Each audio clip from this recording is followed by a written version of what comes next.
udah sia-sia juga, sudah gadaikan SK baru pulang dari sana nggak ada hasil, jadi kita memang kayak terbakar sekali.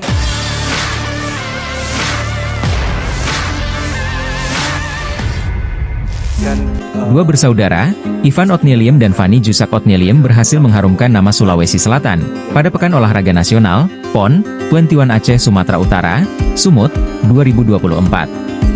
Ivan dan Fanny menyumbang 1 medali emas dan 1 medali perunggu. Medali emas diraih di nomor FFA Samba, sedangkan medali perunggu di nomor amateur Latin. Di balik prestasi diraih, keduanya memiliki perjuangan dan pengorbanan yang berat diharumkan nama Sulsel. Mereka jaminkan SK Pegawai Negeri Sipil, PNS, untuk belajar dan latihan di Slovenia selama 75 hari. Tribuntimur.com berkesempatan wawancara khusus dengan Ivan Otnilium dan Fanny Jusak Otnilium di salah satu kafe di Jalan Ahmad Yani, Kelurahan Patunuang, Kecamatan Wajo, Kota Makassar, Selasa, 17 September 2024. Iya. Awalnya itu berarti saya umur 9 tahun. Umur 10. Kita ikut awalnya dari orang tua, dari mama, kasih kenal ke pelatihnya kita namanya Ita, dia itu ikut PON waktu itu juga, kasih ikut. Nah waktu itu ada sekitar 2 tahun ya kita latihan. 2 tahun kita latihan, akhirnya kita tanya mau serius enggak dan sport.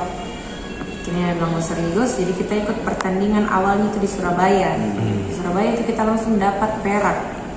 Nah setelah itu kita langsung lanjut sampai ikut PON 2016. Dari situ awalnya kita ikut sampai PON 2016. Kak, kalau mungkin dengan pencapaian pertama, mungkin apa itu yang menjadi motivasi untuk terus bisa berprestasi lagi mungkin, Kak? Waktu itu pertama dapat perak di Surabaya itu langsung kaget juga sih, kita bisa juara. Jadi dari situ kita konsisten terus latihan, tiap hari itu kita latihan non-stop Senin sampai Minggu.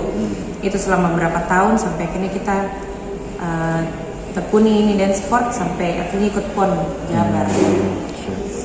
Kak, kalau ini mungkin melihat prestasi di PON Aceh Sumut ini dengan bisa meraih medali emas dan perunggu ini seperti apa menjadi ada kepuasan atau bagaimana Kak dengan hasilnya? Menurut saya cukup puas dengan performa yang saya tampilkan waktu PON. Nah itu yang buat saya lebih mau lagi nanti kejar di PON 2028 karena saya yakin kita bisa dapat nanti 2 emas. Kalau misalnya memang 2 nomor kita bisa dapat dua-duanya. Jadi kita nanti tetap konsisten latihan, tetap konsisten belajar di luar, di Eropa, supaya kita bisa rebut kembali emasnya. Kak, mungkin untuk ini kan banyak cerita soal perjuangannya untuk bisa meraih medali di PON Aceh, mulai dari menjaminkan SK dan sebagainya.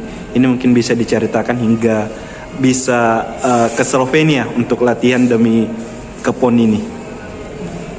Kalau itu latihan sampai ke Slovenia awalnya karena kami terinspirasi sama guru-guru kita kan dulu itu belajar di London, di Inggris. Kemudian itulah yang membuat mereka bisa mendongkrak performanya, karena kan olahraga ini memang asalnya dari Eropa. Jadi kita berpikir bahwa untuk bisa dapat prestasi yang maksimal, kita harus bersaing dengan daerah-daerah lain yang juga ada yang TC sampai di Asia, mungkin di Thailand, ada yang ke Cina, ada yang ke Hong Kong, ada bahkan yang ke Eropa juga, ke Italia. Yang kita berpikir untuk bisa bersaing sama daerah-daerah ini, kita juga harus berlatih ke Eropa juga. Nah dari sana kita berpikir bagaimana caranya berangkat, karena ada keterbatasan anggaran, keterbatasan dana, bagaimana caranya bisa berangkat. Kita berpikir, dan mungkin dari senior-senior saya di kantor, karena kami berdua PNS, ada yang bilang gadaikan SK-nya, karena kalau misalnya yang tidak ada SK-nya itu kan bisa akhirnya punya dana lah, bisa berangkat ke Eropa. Nah itu akhirnya kita terinspirasi untuk gadaikan SK itu, dan gadainya SK itu jangka waktu kita ambil yang 15 tahun paling maksimal, karena kalau waktunya sedikit dan akhirnya pencairannya sedikit, mau latihan tapi setengah-setengah. Kita kan berpikir harus pokoknya full supaya hasilnya juga maksimal untuk prestasinya Sulsel. Akhirnya kami gadakan full, ambil yang jangka 15 tahun, cair, kita langsung mengajukan visa. Ajukan visa, memang ada sedikit kendala, akhirnya beberapa kali tertolak. Kita juga sudah agak sedikit, misalnya ada putus asa lah, cuman memang saya sama Fani kita bilang kita harus satu kali lagi coba. Kalau misalnya ini keluar kita langsung berangkat. Dan memang untungnya kali ketiga itu keluar visanya, kita langsung berangkat ke Slovenia. Beberapa bulan memang kita di sana dilatih dengan guru-guru memang yang juara-juara dunia, yang mencetak juara-juara dunia juga, dan kita rasa memang tepat keputusan ini kita untuk berangkat ke Slovenia untuk supaya mendongkrak performanya kita di PON dan PON berikut, di kejuaraan-kejuaraan dunia berikut yang kita memang rencana mengikuti. Pulang balik ke TC, dan itu kita masih keep kontak juga dengan kita punya guru di sana supaya performanya tetap maksimal sampai akhirnya ke ikut PON, dan akhirnya kita dapat prestasi yang kita dapatkan sekarang, yaitu emas dan perunggu. Walaupun memang kita merasa kita mau mendapat yang lebih maksimal lagi, tapi itu memang kesempatan terus latihan, terus try out, terus berangkat supaya 2028 bisa dapat hasil yang lebih bagus lagi. Itu berapa bulan di Slovenia, Kak? Dan kenapa Slovenia yang dipilih? Itu kita dapatnya 2 bulanan ya, 2 bulan itu. 2 bulan pas. Bukan 75 hari. 75 hari ya. Dapatnya itu 75 hari. Dan memang Slovenia kita pilih itu karena memang di sana tempatnya guru-guru itu mantan-mantan juara dunia. Dan juga mereka berhasil mencetak juara-juara dunia di cabang tenis pon ini. Jadi kita pikir kalau memang mau untuk bisa sampai nasional, sampai kemudian internasional, mungkin kita berlatihan, kita akhirnya pasti mau jadi juara-juara dunia juga, itu pasti harus butuh yang paling maksimal. Walaupun memang dengan minim atau mungkin kita merasa ketidakcukupan perhatian dari yang seharusnya memperhatikan kita, cuma kita ya sudah, dari kemampuan kita yang kita punya kita maksimalkan saja. Kak, mungkin ada cerita di Slovenia yang mungkin apa ya, mungkin pengalamannya seperti apa? Mungkin ada cerita-cerita ketemu banyak atlet juara dunia dan sebagainya, mungkin seperti apa? Mungkin ada pengalaman berharga yang didapat. Karena kita latihan di sana, ketemu juga sama juara-juara dunia, akhirnya kita juga performanya jadi terangkat juga sama seperti bisa terangkat. Kayak kita punya motivasi untuk supaya bisa kita lihat juara dunia kita bisa kayak gitu. Jadi memang terangkat jauh kita punya performa dari PON sebelumnya sama PON yang sekarang. Terus karena ada rasa nak mau kalah juga lah, karena kan kita latihan itu betul-betul berbarengan dengan juara-juara dunia itu. Jadi kan kita merasa kayak nak mau kalah juga ini, jadinya akhirnya tidak mau terdongkrak sendiri, kita punya motivasi, terdongkrak sendiri, kita punya performa, akhirnya bisa membuat satu performa yang jauh lebih di atas daripada PON sebelumnya. Siap. Kak, ini kan apa ya, bisa dikatakan rela mengeluarkan uang pribadi, kemudian belajar jauh hingga Slovenia. Apa sebenarnya yang mendorongnya, Kak? Kan mungkin bisa, ya kalau bisa dibilang ngapain tuh? Kalau untuk mungkin kalau yang mendorong hingga mau berbuat seperti itu apa, Kak? supaya kita juga nggak terlalu tidak sia-sia juga, sudah gadakan SK baru pulang dari sana nggak ada hasil, jadi kita memang kayak terbakar sekali motivasinya. Terus supaya kita pulang dari sana banyak ilmu yang kita bisa dapat dari sana. Siap.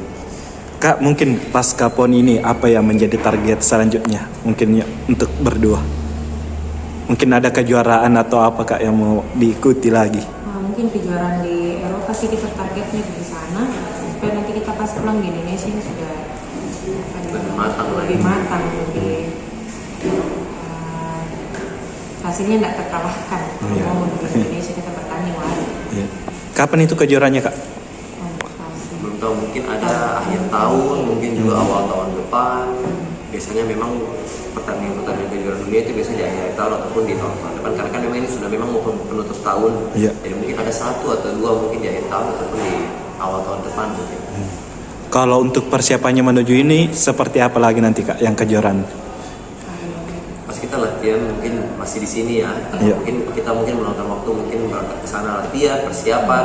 Cuman persiapan, saya rasa persiapan seperti persiapan PON ini memang bentuk pelatihan memang sangat intensif. Jadi memang cocok untuk kita mau berlatih untuk sebuah kejuaraan yang mungkin internasional, yang lebih megah, yang lebih besar, yang mengundang negara-negara yang lebih banyak. Mungkin persiapan-persiapannya harus persiapan intensif pasti. Siap. Kak, mungkin kalau dalam bertanding apa ada mungkin ritual-ritual khusus, misalnya mungkin dengar musik atau apa dan sebagainya sebelum bertanding? Pemanasannya itu mungkin satu kategori sebelum kita turun itu kita sudah pemanasan tidak berhenti. Terus memang kita juga pasti dengar lagu yang nanti kita mau turun, ada kan mungkin biasa 5 lagu, biasa 1 lagu, itu kita betul-betul dengar, ingat-ingat lagi kita punya teknik-teknik.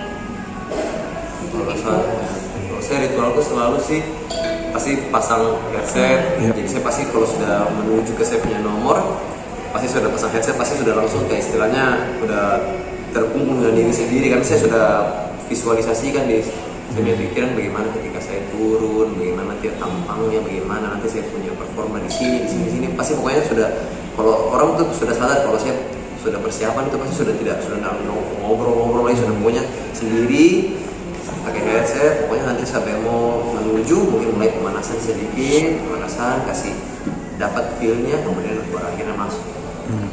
Kak, kalau mungkin sejauh ini dalam menggeluti dance sport ini prestasi apa saja yang sudah mungkin diraih, Kak?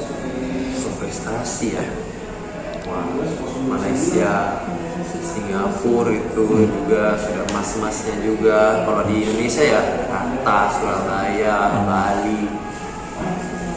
Ya sih, kalau ya kita memang kejuaraan memang dari kecil sudah internasional, dan memang itu sudah bukan perak perunggu, sudah memang cari emas.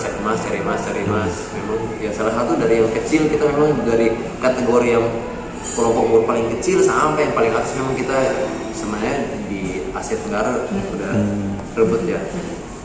Kak, kalau itu apa yang menjadi kunci untuk berprestasinya ini, Kak? Kalau menurut saya, karena ini dance sport satu olahraga memang yang unik dari olahraga lain. Cuma olahraga lain juga ada keunikan sendiri. Cuman saya merasa membuat dance sport unik adalah karena ini pasangan, dan memang ini butuh satu connection. Tidak bisa yang istilahnya mungkin latihan satu minggu cuma beberapa kali, karena itu sesuatu yang bisa hilang. Karena saya sama Fani bertahun-tahun dari SD, dan itu terus kita asah, karena setiap pergerakan kecil itu mempengaruhi ke satu sama lain. Pergerakan Fani mempengaruhi saya, pergerakannya saya mempengaruhi Fani. Jadi memang itu harus terus dilatih, terus dikembangkan bagaimana cara untuk dapat speed paling maksimal, power paling maksimal, connection terhadap saya kepada Fani, connection saya terhadap lagu, connection saya terhadap audiens, itu semua menjadikan ini dance sport sesuatu yang unik, karena ini seni yang dikawinkan dengan olahraga. Jadi membuat satu seni olahraga. Kak, kalau untuk mungkin sebagai atlet ya, masukan untuk ke Pemprov ataupun KONI ke depannya terkait persiapan menuju PON ke depan bagaimana, Kak? Menurut kami ya, untuk PON berikut, memang PON kali ini tidak bisa dipungkiri memang hasilnya, prestasinya itu tidak seperti PON sebelumnya, dan itu memang sesuatu hal yang selurus dengan bagaimana pemerintah memberikan supportnya kepada atlet-atlet. Kami bisa bicara dari kapasitas atlet, bahwa ketika pemerintah mensupport atlet-atletnya, otomatis pasti selurus dengan prestasi yang dihasilkan. Kalau kita melihat daerah-daerah lain, bagaimana dukungannya terhadap prestasi atletnya itu segaris lurus. Ketika olahraga itu disupport, otomatis prestasinya juga pasti naik. Sama lah pada Sulsel, ketika prestasinya itu didukung dengan persiapan, dengan sarana prasarana olahraga, itu pasti prestasi juga pasti selurus dengan dukungan pemerintah. Kak, kalau untuk mungkin masukan untuk pembinaan atlet ataupun atlet muda ke depannya ini bagaimana, Kak? Untuk khusus dance sport. Untuk atlet-atlet muda, Iya, untuk harus sering konsisten latihan sih, biar itu kita lagi tidak mau sekali latihan, harus paksa diri sendiri untuk latihan nih, biar sakit pun harus terpaksa tetap latihan, karena kita pun begitu. Biar mau sakit apa, mau flu, mau demam, kita tetap paksa latihan. Harus sering keluar bertanding, kita yang membangkitkan performa. Kayak contoh saya mungkin sama-sama lah, kita kadang ada hari-hari dimana kayak aduh males latihan ini, mungkin pasti Fani yang kayak ayo latihan, atau mungkin sama ketika Fani mungkin lagi aduh lagi males, atau mungkin lagi mau ngapain, saya pasti harus, namanya kan kita partner. Jadi harus memang saling mendukung lah, saling membakar satu sama lain. Nah, ketika satu apinya lagi redup nih ceritanya, tugasnya memang partnernya tuh membakar lagi. Download Tribun X sekarang, menghadirkan lokal menjadi Indonesia.